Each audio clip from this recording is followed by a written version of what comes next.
Um levantamento do Conselho Brasileiro de Oftalmologia mostra que 7 em cada 10 médicos confirmaram um aumento de casos e uma piora da miopia em crianças durante a pandemia. Além do problema nos olhos, a miopia pode inclusive atrapalhar o aprendizado da criança. Quem fala com a gente sobre esse assunto é o médico oftalmologista Wilson Di Martini. Tudo bem? Olá, prazer estar aqui. Prazer é nosso. Bom, nem sempre a criança consegue perceber que ela está com problema na visão, né? Exatamente, né? As crianças muitas vezes entendem aquilo como natural, né? Elas acham que aquilo ali é como todos os outros enxergam normalmente, né? Então, se não tiver aquele percepção dos pais, dos professores, das pessoas que convivem com ela, muitas vezes ela acaba sofrendo sem poder informar, sem saber o que está acontecendo. Isso é bem comum. E às vezes acaba indo mal na escola e não sabe que é por causa da visão. Não é só isso, né? Às vezes a criança tem outros motivos, mas realmente a miopia pode ser uma causa, sim, de dificuldade. Inclusive, é uma das causas que são investigadas, né? A dificuldade visual, de uma forma geral, e a miopia, como você bem falou, é muito mais comum e aumentando os casos muito nos últimos anos agora. O que estaria trazendo essa dificuldade para as crianças? Bom, aqui cabe ressaltar que o aumento da miopia é uma tendência que foi verificada até um pouco antes da pandemia, né? Existem alguns estudos, como você comentou, que inclusive fala do aumento e até chama de epidemia da miopia. Por quê? Em 2000 a gente tinha ali em torno de 20 e poucos % de crianças míopes.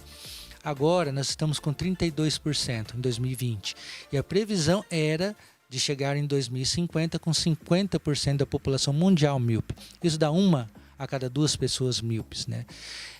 O que a gente percebe nitidamente durante a pandemia é que esse número vai ser maior. Aumentou muito essa progressão.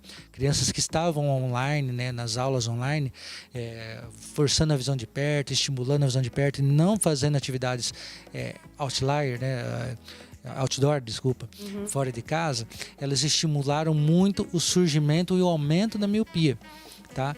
Isso acontecendo de uma forma maior até do que aquela que era prevista de acontecer. Então, o principal fator foi a falta do estímulo de longe e o excesso de atividades de perto. Computadores, celulares, as aulas online de uma forma geral, né, contribuíram bastante.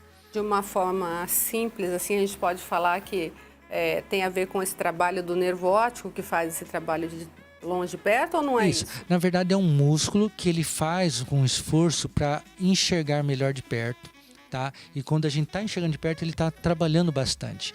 E esse trabalho de perto acaba prejudicando indiretamente a visão de longe e aumentando o grau, portanto, da miopia. Então, é verdade isso, que o esforço de longe, ou melhor, a falta do estímulo de longe, o excesso de atividade perto faz com que as crianças se tornem cada vez mais míopes.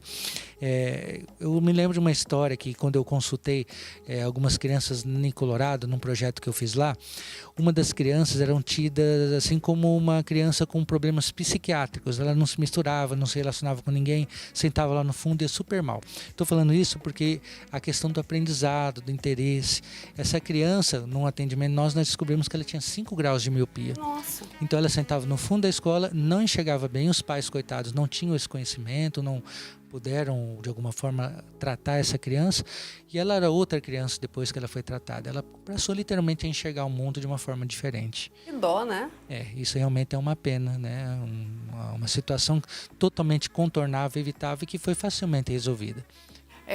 Nesse caso, claro, tem que levar um oftalmologista, né? Sempre que tiver alguma coisa, mas às vezes também quando não tem, né? Porque no caso de crianças, os pais precisam levar cada tempo, como a gente, 1 ano, menos. Como é que funciona isso para que a criança não passe por uma situação como essa?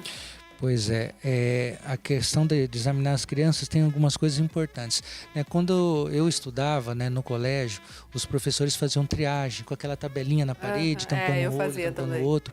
E olha só, os professores já estão muito sobrecarregados, não é obrigação deles, mas aquilo lá era de um valor assim, sem tamanho, porque fazia muito diagnóstico, assim, ou suspeita diagnóstico, melhor dizendo, e encaminhava, olha, teu filho precisa ir no oftalmologista. Então isso já ajudava bastante.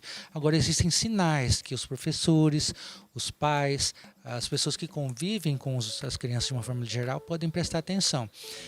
Se aproximar muito dos objetos, forçar o olho, dores de cabeça, olho torto, tá? Que mais? Dificuldade ou fechar um dos olhos para enxergar também, querer se aproximar muito, né? Tem colegas, às vezes, crianças que chegam perto lá, levantam para ir no quadro, e outras que por vergonha não fazem isso, mas olham do colega. Eles não copiam do quadro, eles copiam do colega que está aí do lado porque não enxergam direito lá. Então aí tem essa questão de perceber, né? E o pai, de vez em quando, lógico que isso não vai fazer o diagnóstico, mas pode dar sinais, elementos que podem ajudar. De vez em quando tampa o olho do teu filho, vê se ele enxerga bem de um olho e do outro. Olha lá, você está vendo que lá? Eu estou vendo, você vê. Então essa comparação já é suficiente para dar alguns indícios, alguns sinais que precisa, de repente, de uma consulta. E os pais também, lógico, nessa questão hoje do que nós estamos vivendo, controlar o excesso, principalmente do grande vilão que é o celular, né? Existem recomendações, crianças até 2 anos não devem usar celular, nem passivamente que a gente fala, ou seja, você estar assistindo ela olhando ali com você. Tem teorias que falam até 6 anos, né? Isso aí tem se mudado bastante, né? Tem mudado bastante os parâmetros, mas o que a gente sabe é o seguinte, o menor tempo possível. Os últimos 2 anos, vamos dizer assim, foram bem atípicos. Então, as aulas eram online e é dificilmente uma aula com menos do que esse período. Mas, na medida do possível, evitar. E quando não for possível evitar, mas conseguir distanciar, por exemplo, se não consegue fazer, tem que fazer aula online. Em vez de fazer no celular, faça no computador. Se conseguir espelhar na televisão, mais longe, melhor ainda, né? Quanto menos esforço de perto, melhor para a visão da criança. Engraçado que antigamente falava assim, quem vê muita televisão pode dar problema na vista, né? Não sei se você já ouviu isso. Sim, já ouviu. A gente ouvia isso. E na verdade tem todo um sentido, né? Não era só a mãe querendo tirar a TV, né? Sim, faz todo sentido, né? Os esforços e outras. As televisões mudaram bastante. O tipo de radiações, aquelas outras coisas que também existiam, agravavam ainda mais. Mas uma coisa é certa, né?